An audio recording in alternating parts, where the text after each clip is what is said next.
Buenos días, ¿me escuchan? Sí, profe, perfecto.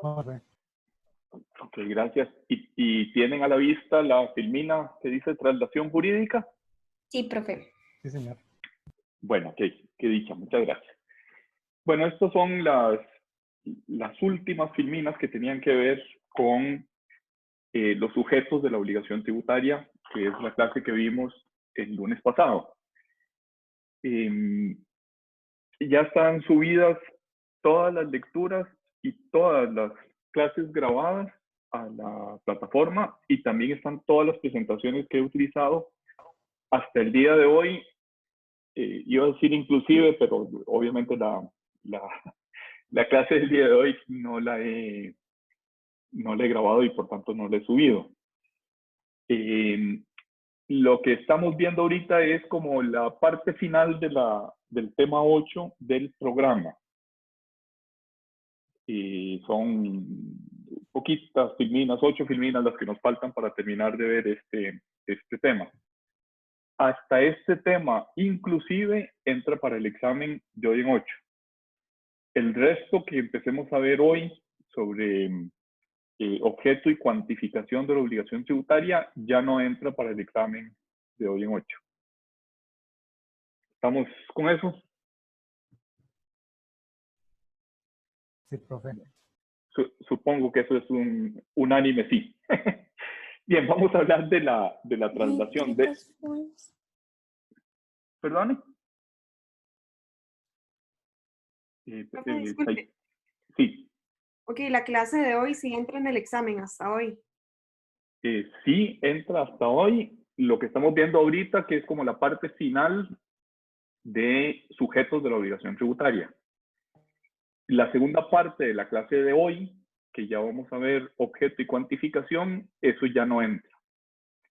En el programa, lo que estamos viendo ahorita es la última parte del tema 8 del programa. Objeto y cuantificación, eso ya es el tema 9. El tema 9 ya no entra en el examen.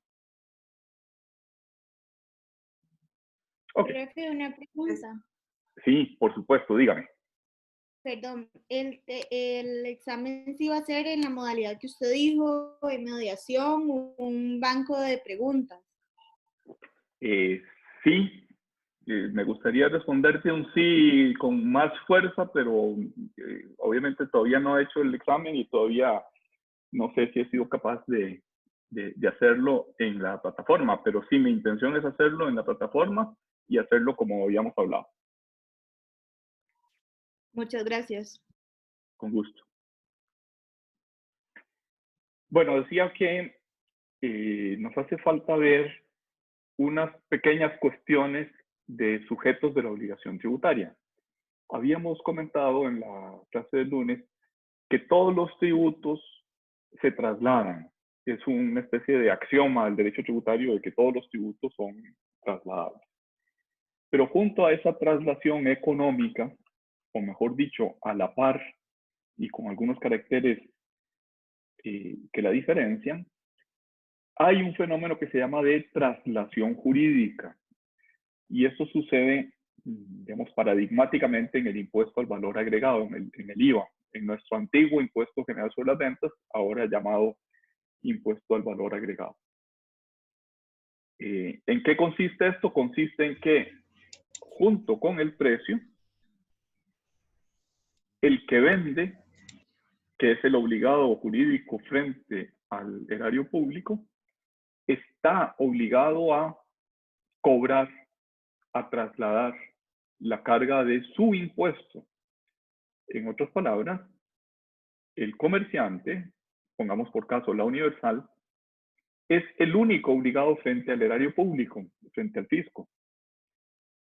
Aunque el legislador prevé que la Universal me cobre a mí, que soy el comprador de la Universal, y lo obliga a la Universal, que es el único contribuyente, lo obliga a trasladarme jurídicamente el impuesto. En algunos casos, para evitar que el contribuyente, es decir, la Universal, soporte el impuesto, puesto que la intención del legislador es que no lo soporte el contribuyente, sino que lo traslade al consumidor. Pero si el consumidor está exento, si el consumidor no paga el impuesto, hay un mecanismo para que el contribuyente no soporte ese impuesto en su propio patrimonio. ¿Por qué podría suceder que el contribuyente, digamos, de Universal, soporte en su propio patrimonio? Porque aunque no me lo cobre a mí, es decir, no tiene débito porque no me lo cobró a mí, por tanto no tiene por qué pagárselo al erario público.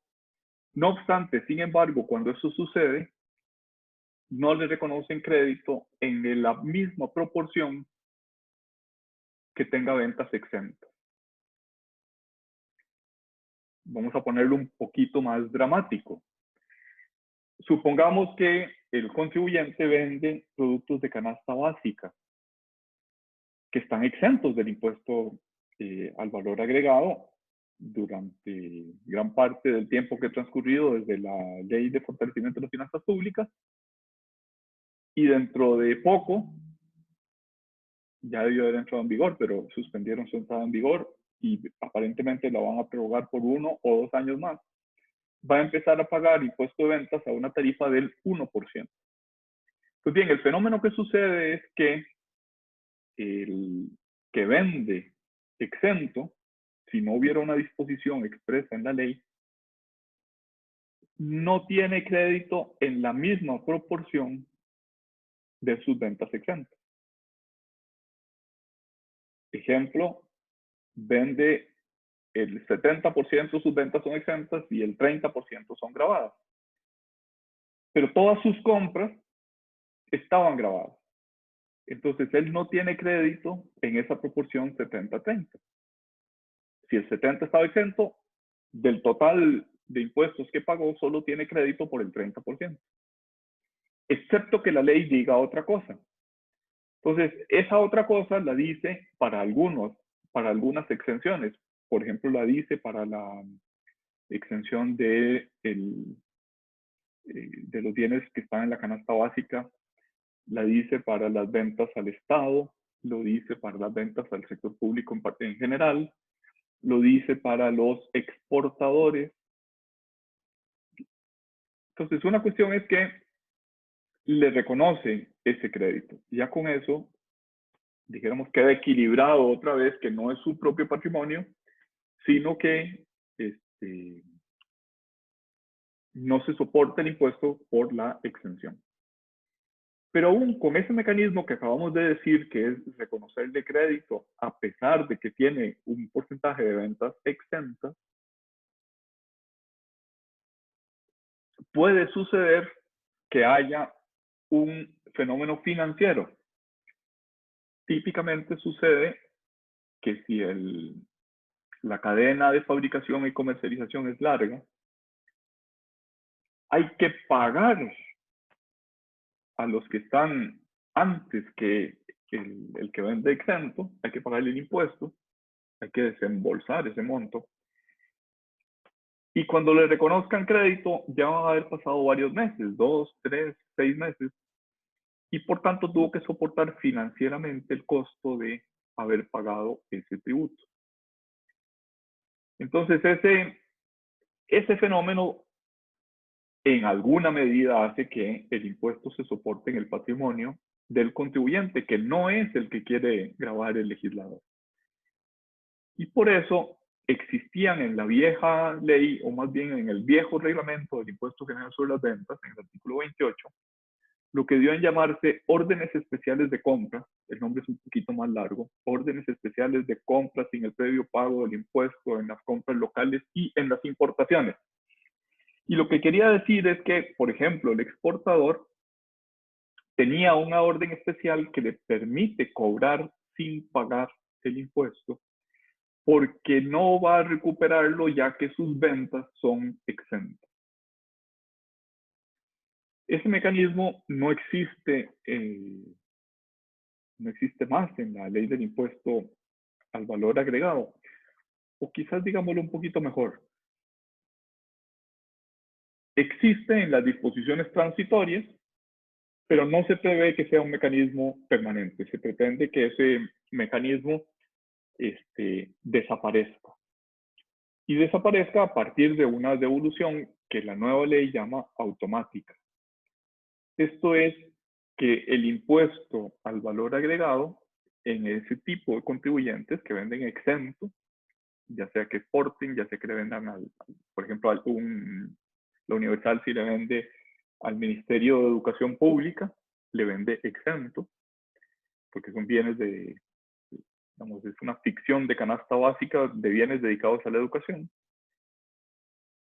Y por tanto, lo que hay es una devolución más expedita, automática, la califica nuestra ley del impuesto al valor agregado actualmente en vigor.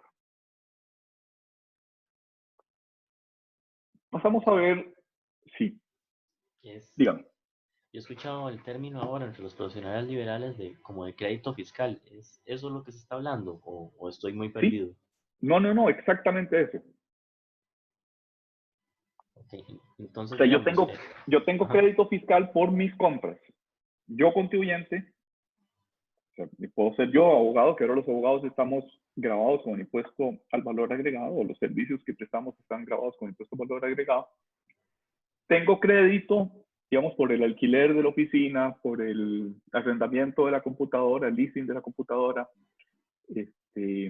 por el impuesto que pago en la energía eléctrica que consumo en mi oficina. De todos mis insumos tengo crédito por impuesto que pago. Tengo que pagarlo, pero la ley me reconoce un crédito.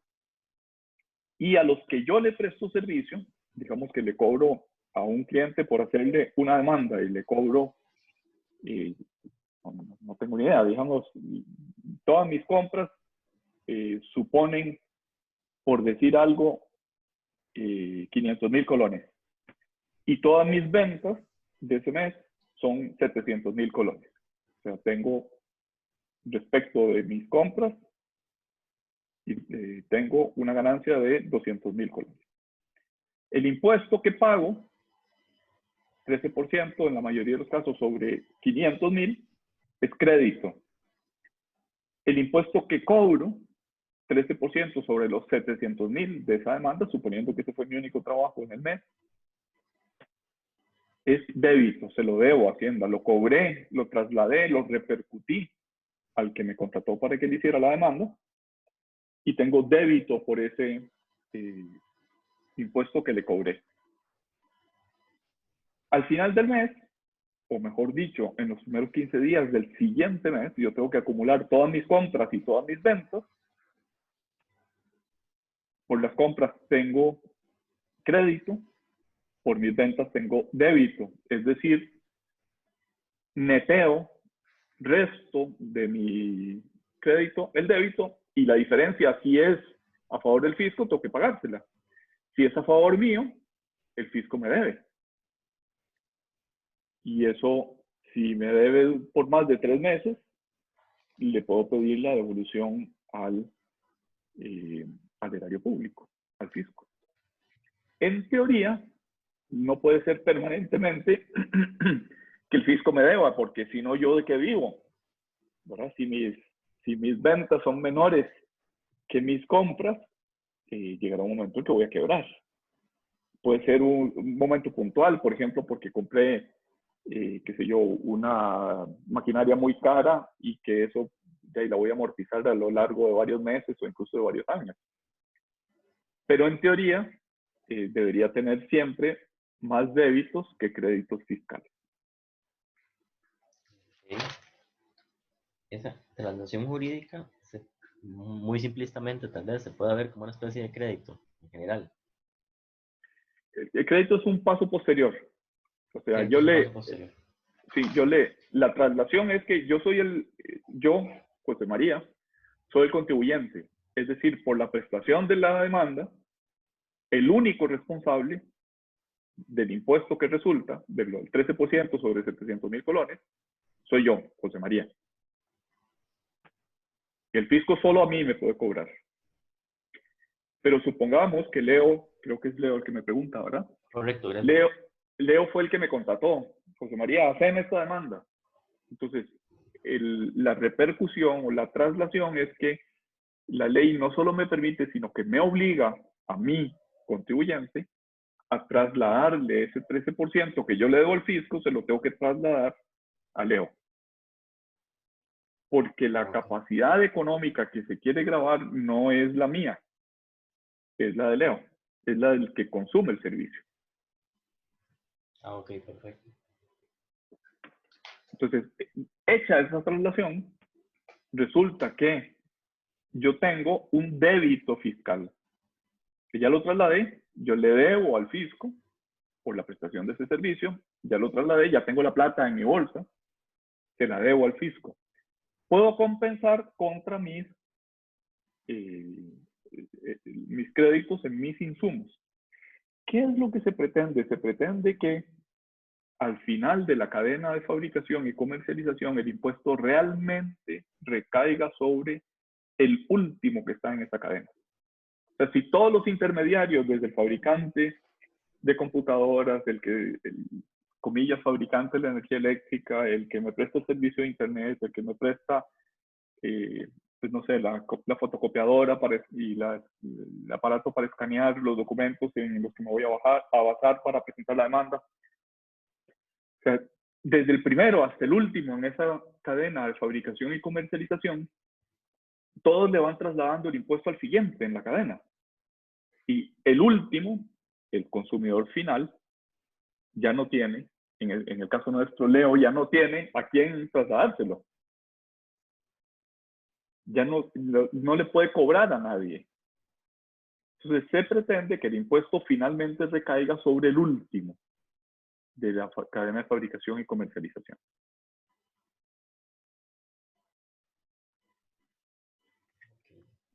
Bien, vamos a pasar, con gusto. Vamos a pasar al tema del responsable. Yo les comentaba en la clase del lunes que esta palabrita en esta filmina no es la misma que la misma palabrita responsable por deuda ajena en el Código de Normas y Procedimientos Tributarios. En la doctrina, bueno, no es exactamente la misma, tiene muchos elementos en común, pero no es exactamente la misma. En la doctrina, particularmente la italiana y la española, dice que junto al hecho generador hay otro presupuesto de hecho paralelo a ese hecho generador. Y normalmente ese presupuesto de hecho paralelo en el fondo es el mismo hecho generador, solo que con un cambio en el elemento subjetivo. Ya no es el contribuyente, sino es otro sujeto que de alguna manera interviene, pero no respecto del cual se realiza el hecho generador. O sea, si se realizara el hecho generador respecto de ese sujeto sería contribuyente. Pero hay alguien que está a la par del contribuyente, junto al contribuyente, o de alguna manera interviene, pero que no se realiza el hecho generador respecto de él. Y la ley le atribuye una responsabilidad, por eso se llama responsable, en el pago de ese tributo. Esa responsabilidad puede ser en calidad de subsidiaria, es decir, si no paga el contribuyente, puede hacerse pagar al responsable, o puede ser en calidad de solidario. Recuerden que la solidaridad del artículo 5 del Código de Normas y Procedimientos Tributarios exige que esté expresamente prevista en la ley, no se presume la solidaridad. En el caso del responsable solidario, el erario público, el fisco, puede indistintamente dirigirse a cualquiera de los dos, al contribuyente o al responsable solidario. La doctrina a veces, en lugar de llamarlo responsable subsidiario o solidario, prefiere llamar responsable directo o inmediato al que realiza el hecho generador, y responsable subsidiario a esa otra persona que nuestro código llamaría responsable por cuenta ajena. insisto una vez más, responsable en la doctrina no es exactamente igual. Tiene muchos elementos en común, pero no es idéntico a responsable por cuenta ajena de nuestro código. Esas siglas que aparecen ahí, Reglamento General de Gestión, Fiscalización y Recaudación Tributaria, es un reglamento que ya no está en vigor. Fue sustituido por el Reglamento de Procedimiento Tributario. Ese viejo reglamento, el artículo 75, decía que la notificación al responsable solidario no era obligatoria. Dicho en términos procesales, no existe en materia tributaria litis consorcio pasivo necesario. Ejemplo, el patrono es responsable solidario del impuesto que tiene que pagar el empleado. Una vez que le paga y practica la retención, deja de ser responsable solidario y pasa a ser sustituto. Entonces, el supuesto de nuestro ejemplo es un patrono que no retuvo el impuesto. Por tanto, es responsable solidario. Entonces, el fisco se dirige para cobrarle ese impuesto a ese patrono responsable solidario, es decir, que no practicó la retención a que estaba obligado. Y resulta que en algún momento el fisco se da cuenta, no, este patrono está en la quiebra, no tiene bienes, no le puedo cobrar. Me voy a dirigir contra el empleado, contra el contribuyente, contra el que realizó el hecho generador. Pues bien, esa notificación al solidario no era obligatoria desde el principio del proceso de determinación de la obligación tributaria, sino que le notifica en el momento en el que le quiere cobrar. Lo cual puede ser terrible para ese asalariado porque el asalariado a lo mejor podía excepcionar una excepción de prescripción, por ejemplo, y si cuando le notifican ya para cobrar, quiere decir que ya el proceso ya pasó, ya no puede interponerse esa excepción. O podría interponer alguna otra excepción o defenderse diciendo, bueno, pues esa no era la cantidad o el salario sobre el que se está calculando mi impuesto no es el que ahí se dice, o bien yo tenía derecho a una exención que no me aplicaron, etc. Entonces ese artículo pues fue siempre muy cuestionado como un asunto de justicia frente a los responsables solidarios. Comparemos esto con un fiador por un bien que alguien compra, dijéramos, en Casablanca o en Goyo o en una de estas compañías de electrodomésticos. ¿Quién es el responsable de la deuda? El comprador. ¿Quién es el responsable solidario o subsidiario? Subsidiariamente solidario. El fiador. ¿A quién puede dirigirse Goyo? Puede dirigirse a cualquiera de los dos. Pero suele dirigirse a los dos desde el primer momento. Parece que tiene que haber un litisconsorcio pasivo necesario si quiero cobrarle indistintamente a uno o a otro. Pues bien, esa regla que existe en las obligaciones civiles y mercantiles no aplica, de acuerdo con ese artículo 75 del viejo reglamento, para las obligaciones tributarias. El artículo 5, numeral 2 del reglamento de procedimiento tributario cambia un poquito. Dice que si el fisco está obligado a notificar a ese responsable en el momento de conocer su existencia, o sea, no en cualquier momento, no solo al final del proceso, sino en el primer momento en el que conoce de su existencia. Y ese responsable solidario tomará el proceso en el estado en que se encuentre y se le concederá una audiencia por 10 días. ¿Qué pretende esa audiencia por 10 días? Bueno, cabalmente, presentar alegatos, como podría ser una excepción de prescripción, como podría ser una excepción de pago, como podría ser una falta de derecho por tener una extensión a su favor, etcétera, por el plazo de 10 días. Es una especie de audiencia que no está en el proceso ordinario, pero que debe concedérsele en el punto en el que el proceso se encuentre cabalmente para respetar sus derechos de defensa. La doctrina considera cuestionable si se trata de un verdadero deudor por cuenta ajena. Recuerdan que en nuestro código habla de responsable como el deudor por cuenta ajena.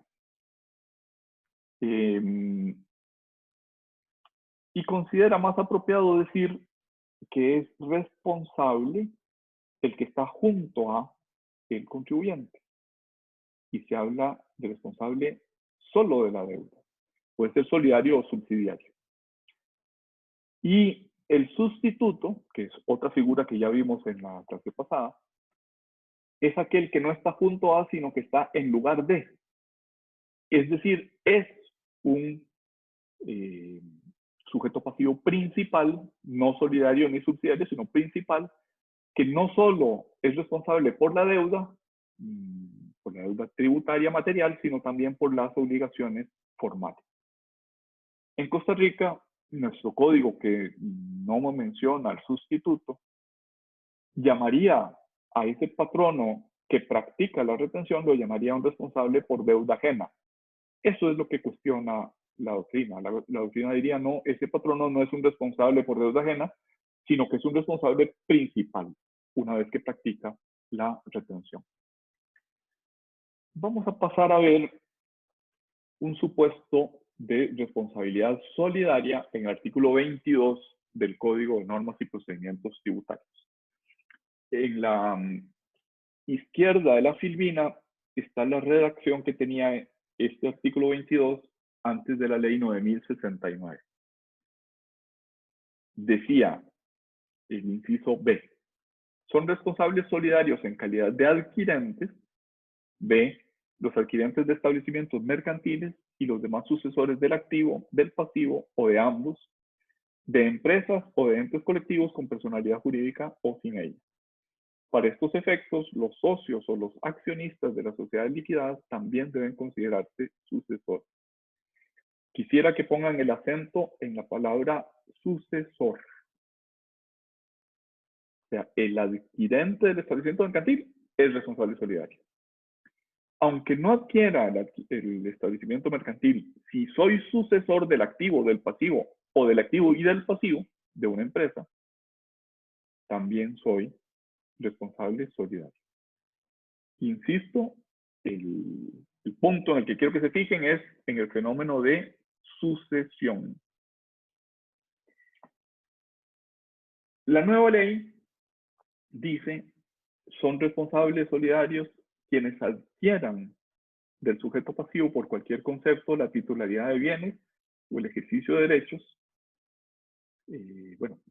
Continúa diciendo, por las deudas tributarias líquidas exigibles del anterior titular hasta por el valor de tales bienes o derechos. Para estos efectos, los que fueran socios de sociedades liquidadas al momento de ser liquidadas serán considerados igualmente responsables solidarios. Ustedes recordarán de sus clases de derecho civil que entre sucesión y adquisición hay una diferencia conceptual. El sucesor es el que ocupa el lugar, pero sin tradicio, sin entrega, sin traslación de dominio.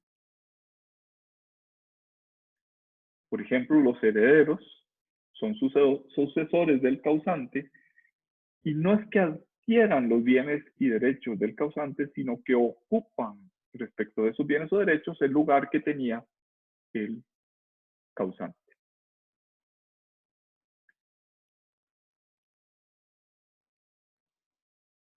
La nueva ley dice quienes adquieran, es decir, deja fuera, por lo menos en una interpretación literal, deja fuera el fenómeno de la sucesión. Y sin embargo, esa pretensión a adquirir parece excesiva. de nuevo, tal vez un ejemplo me ayude a explicar cuál es el problema con esta reforma legal de la ley 9069. El ejemplo es el siguiente. Un hotel en el Pacífico Central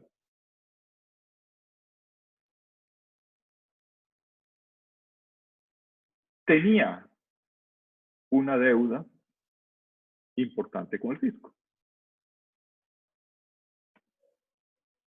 No la tenía todavía, pero sabía que cuando el erario público, cuando la administración tributaria lo fiscalizara, iba a salir a la luz que tenía impuestos pendientes de pago.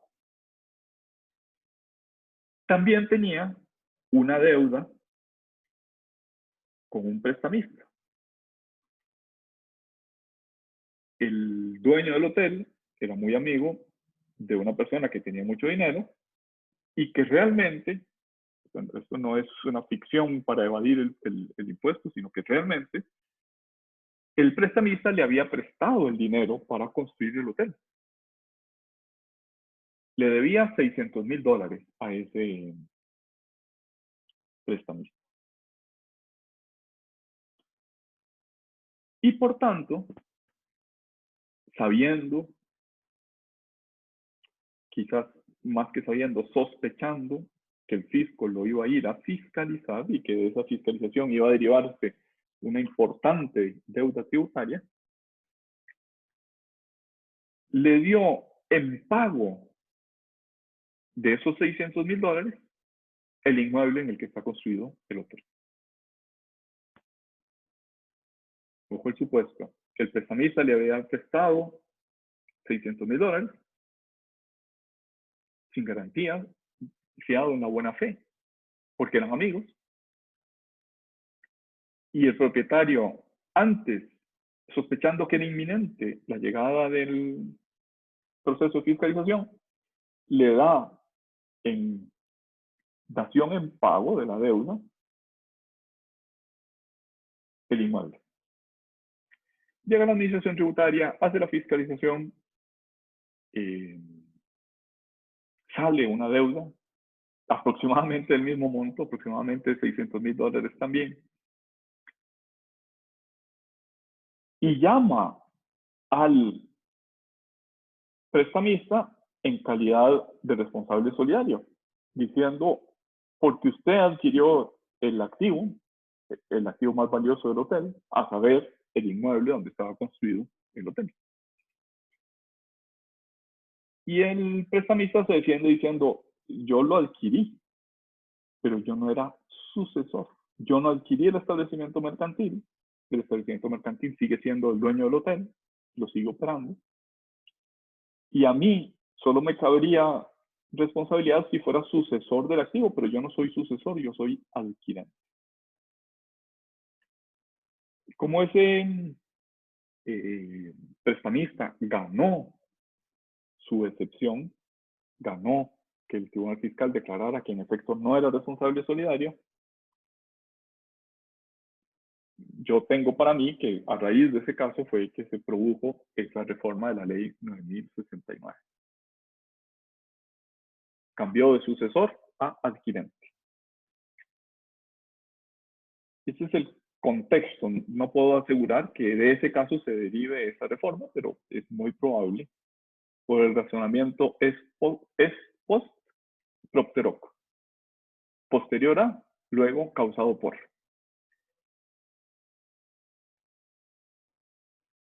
Sin embargo, la nueva redacción de la ley a mí me parece que es excesiva, porque parece no haber un límite. Una compañía vende, digamos, la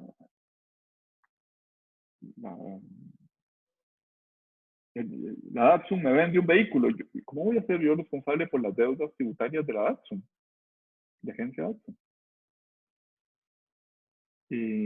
Es cierto que el nuevo artículo 22 dice que eso tiene un límite por las deudas líquidas exigibles del anterior titular hasta por el valor de tales bienes o derechos. Pero supongamos que yo le compro a la agencia Datsun un vehículo que valga, no sé, $25,000. ¿Por qué, junto con el vehículo, me convierto en responsable de $25,000 de deuda tributaria de agencia DATSU hacia el fisco. Por lo menos tiene un límite, pero aún ese límite parece excesivo.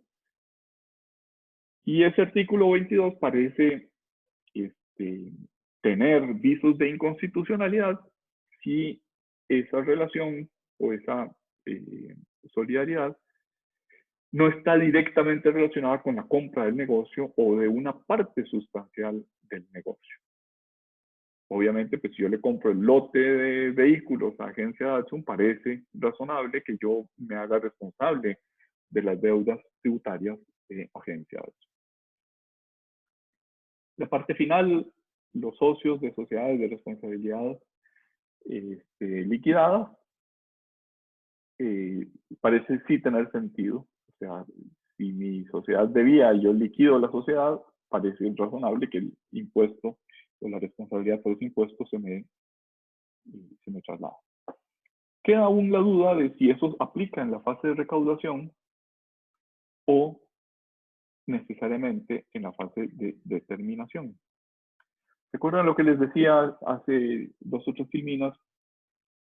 Que era obligatorio notificar al responsable solidario. Pues es esta misma pregunta la que aparece en esta filmina. En la fase determinativa es cuando llega la auditoría y hace una fiscalización. Y pareciera que en el primer momento en que tiene conocimiento de la administración tributaria de la posibilidad de la existencia de un responsable solidario, debería hacerlo partícipe de ese procedimiento. Ahora, ¿qué pasa si ya hizo todo el procedimiento y apenas llega a su conocimiento cuando ya está cobrando?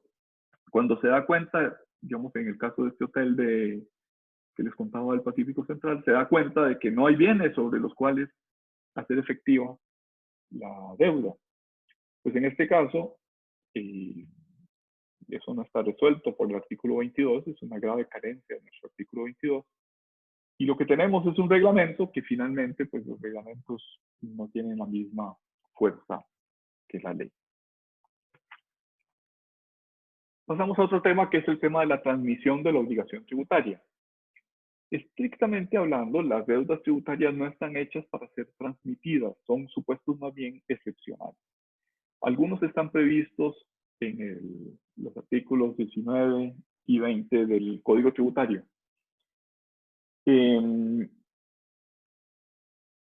Propiamente hablando, no es una transmisión como es la transmisión de una compraventa. No es que yo le transfiero a otro porque se trata de una obligación de carácter público sobre la cual en principio no tengo poder de disposición. Pero sí sucede que el nuevo deudor puede colocarse en el lugar del anterior deudor con una especie de novación. Por ejemplo, si José María es el dueño de un inmueble y si lo vende, digamos a mi hermano, le vendo mi casa, yo era el deudor del impuesto de bienes inmuebles y mi hermano se coloca en mi lugar, se coloca como nuevo deudor con la transmisión del inmueble. O sea, se transmite el inmueble, se transmite la obligación tributaria, o más bien se nova la obligación tributaria. El artículo 19 del Código tiene algunos supuestos de transmisión mortis causa. Si en el mismo ejemplo yo soy el dueño, me muero y le traslado o le heredo mi casa a algún pariente. Bueno, pues ahí hay una transmisión por causa de muerte. Hay que decir que las deudas tributarias se transmiten usando una expresión coloquial a beneficio de inventario, es decir, si la deuda fuera mayor que el valor del inmueble, pues el máximo que me puede cobrar, en este caso la municipalidad, sería el valor del inmueble. O sea, no se transmite plenamente, tiene un límite. También hay en el derecho tributario un fenómeno de representación, que no es diferente a la representación del derecho privado. Es decir, los representantes legales también representan a los sujetos pasivos de las obligaciones tributarias como las representarían para sus demás relaciones jurídicas.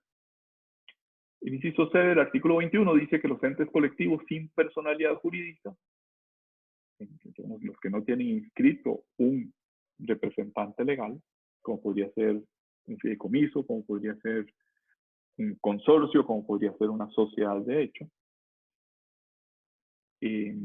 la ley le desatribuye ese carácter de representantes a quien dirija, administra o tenga disponibilidad de los bienes.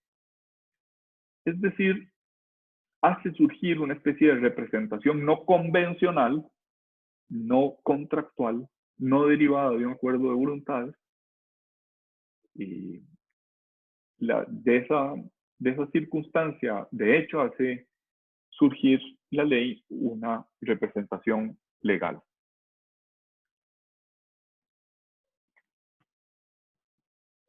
Ahora, la doctrina se pregunta si en los supuestos de nuestro artículo 21 estamos hablando de pura representación. Pura representación es la que en la asignatura anterior llamábamos es idéntica al fenómeno del derecho privado. O si además de representación hay alguna clase de responsabilidad tributaria o incluso un fenómeno de sustitución tributaria. En primer lugar, esa pregunta doctrinaria deriva de que el representante no solo está obligado por la deuda, sino también por los deberes formales. Por ejemplo, el representante legal de una sociedad no solo tiene responsabilidad por la deuda, sino también tiene obligación de presentar la declaración, de llevar los libros contables, de emitir facturas, etc. Ahora bien, no es una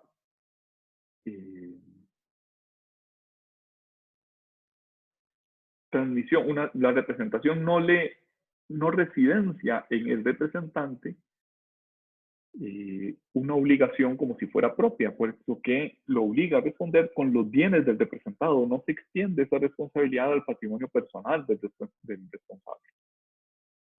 O sea, si yo soy el gerente, por decir algo, de la Universal, solo soy responsable de las deudas de la Universal y de los deberes formales de la Universal con los bienes de la Universal, pero no con mi patrimonio personal. No podría el fisco hacerse pago con mi casa particular, o con mi vehículo, o con mi cuenta bancaria. Y a diferencia de los representantes del derecho privado, el representante ex ley, nacido de la ley, está obligado a cumplir aún contra las órdenes directas del representado.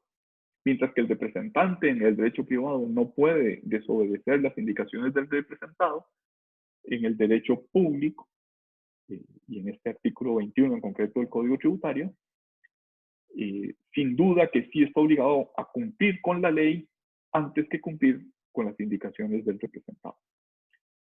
Sin embargo, el diseño normativo a los contribuyentes no los ubica, en el lugar del contribuyente, es decir, no son plenamente sustitutos. Entonces, lo que dice la doctrina es que este tipo de representantes tienen algunas características de los sustitutos, pero otras características propias de los representantes en las demás normas del derecho privado. Con esto concluimos el tema 8. Y solo para efectos de subir la grabación voy a dejar de grabar aquí.